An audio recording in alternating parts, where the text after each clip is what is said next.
पूरा बिजली का पैसा शिक्षा विभाग पता नहीं कहाँ ले गया। आज किस को सामने करके देश की अर्थव्यवस्था चौपट की कर दी गई।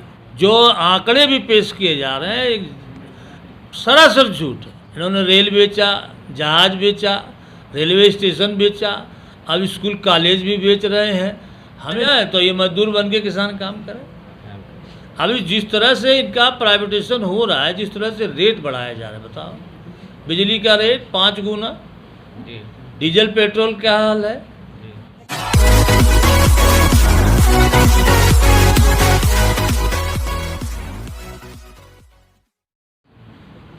नमस्कार, यूनाइटेड न्यूज़ सर्किल में आपका स्वागत है। मैं सर्वजीत।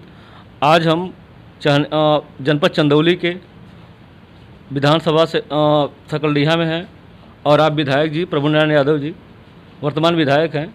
मैं आपसे जानना चाह रहा हूं कि जो वर्तमान सरकार जो ऑनलाइन क्लासेस चला रही है उस पर आपका क्या विचार है।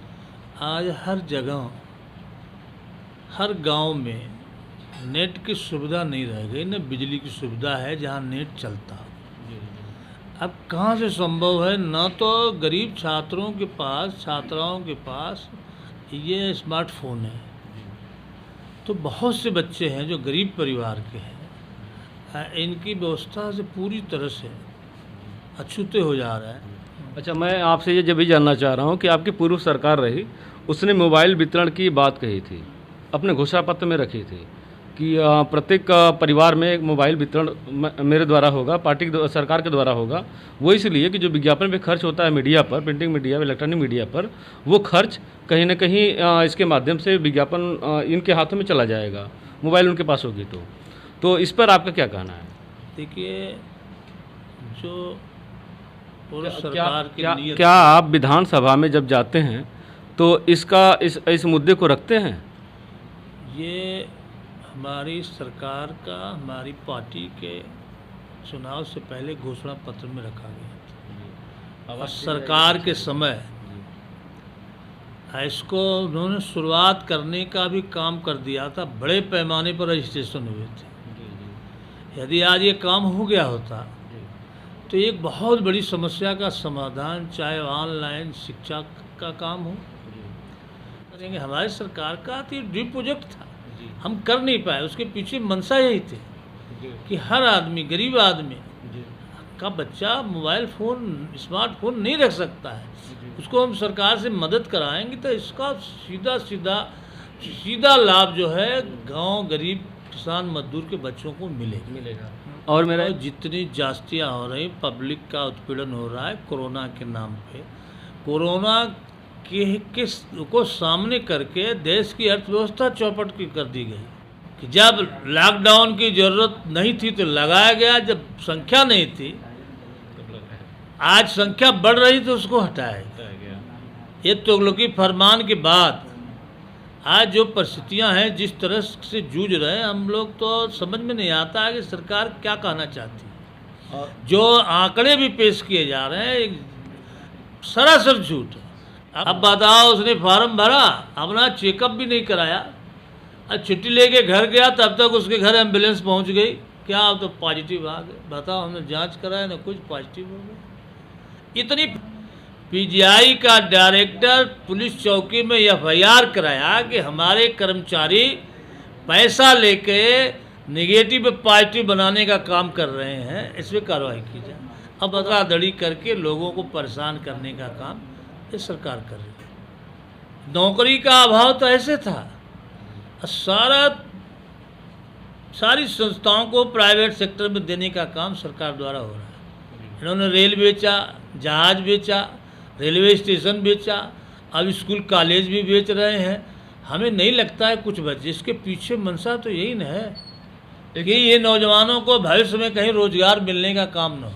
ये 15 अगस्त को झंडा फहराने का काम प्रधानमंत्री जी ने किया लाल किले से। अब कोई लड़ाई होती है तो लाल किले पे झंडा फहराने का बड़ा शौक एक मुद्दा बनता है। अफसोस से बताओ, उस लाल किला का मैदान भी किराए का है जिस पे प्रधानमंत्री ने झंडा फहराया। किराए के मैदान में झंडा फहराया है ऐसे बड़ा दुख क्या हो सकता है? कि- सीधे सीधे आम जनता पर एक बोझ बनाने का काम, लूटने का काम होगा प्राइवेट सेक्टर के माध्यम से।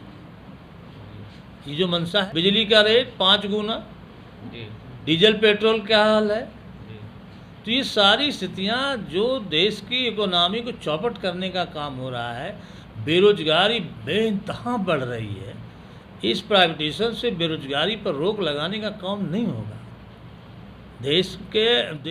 ये नौकरी देते देते आत्मनिर्भर बनाने लगे। आज ये स्थितियां हैं कि इन्होंने जो 20 लाख करोड़ का पैकेज जारी किया था, आज लोन न बैंक देने को तैयार है, न कोई उद्योगपति लेने को तैयार है। क्या करेगा? बिजनेस तो चल नहीं रहा है। अब 13-14 करोड़ लोगों की नौकरियां इस कोरोना में गई हैं। इस पे कोई विचार सरकार नहीं कर रही है। अब सरकारें तो बन जा रही है कि हम लोग समझा नहीं पा रहे हैं, और बढ़िया से बहका ले रहे हैं, सरकार बना ले रहे हैं जनता को। तो अब आप बहकाते नहीं तो आप बताओ, आज इस कोरोना जैसे महामारी में क्या दे रहे हैं जनता को? जनता का लिया हुआ पैसा भी उनको देने का काम नहीं कर रहे हैं। एक आदमी भी नहीं बचा है। बिजली की 5 गुना बिल आ रही है। 180, 75, 200 तक बिल आती थी एक लाइट बल्ब की, अब 1000 से ऊपर आ रही है। अब उतना भी पैसा नहीं दे रहा, 500 तो दे रहा है। ये गलत है सरासर।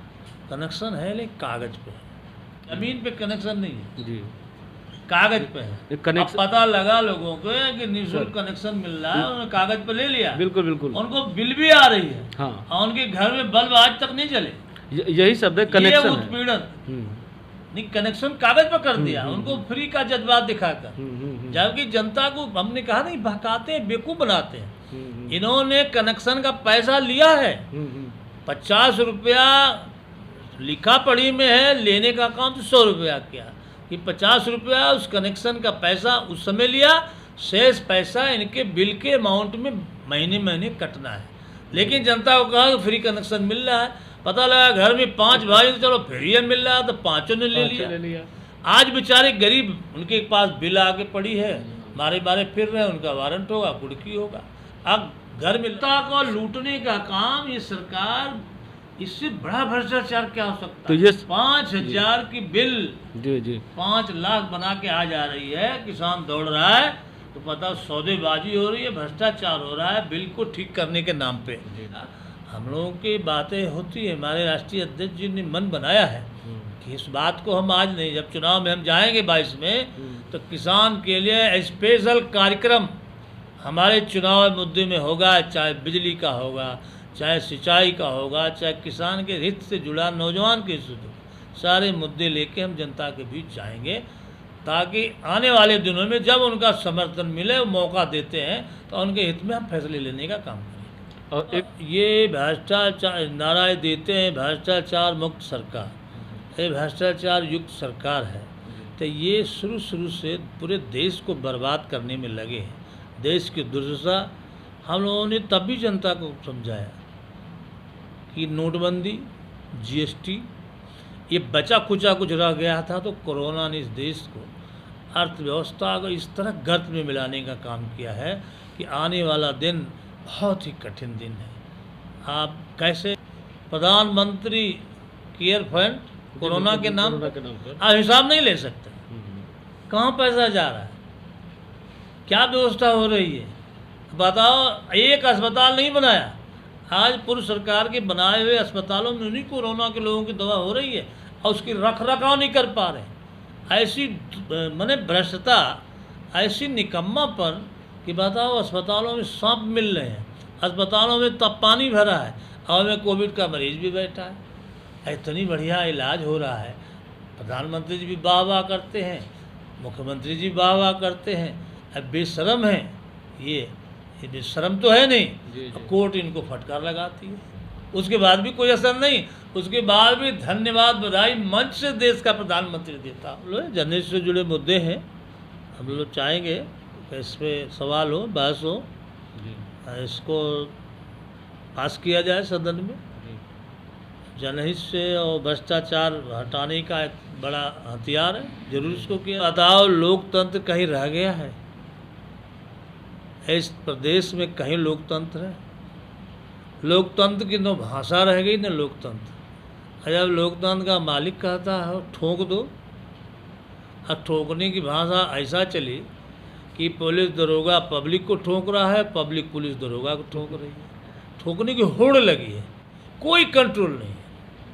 आप चलोगे तो आपको पुलिस डंडा मार के बंद कर देगी, लेकिन अपराधी मस्त होके जाएगा, हत्या करेगा, सरेआम निकल जाएगा पुलिस के सामने से, उसको पुलिस नहीं बोलने का काम कर। ये लोकतंत्र। गरीब के लिए कानून बना है केवल, मास्क नहीं है तो डंडे से पीट पीट के उसकी हड्डी तोड़ दे रहे हैं। लेकिन असलहा लेके घूम रहा है अपराधी, उसको पूछने का काम नहीं। हत्या करके जा रहा है, पूछने का काम नहीं। इतने बड़े पैमाने पर हत्याएं हुई हैं इस लॉकडाउन में, आज भी हो रही है, कोई गम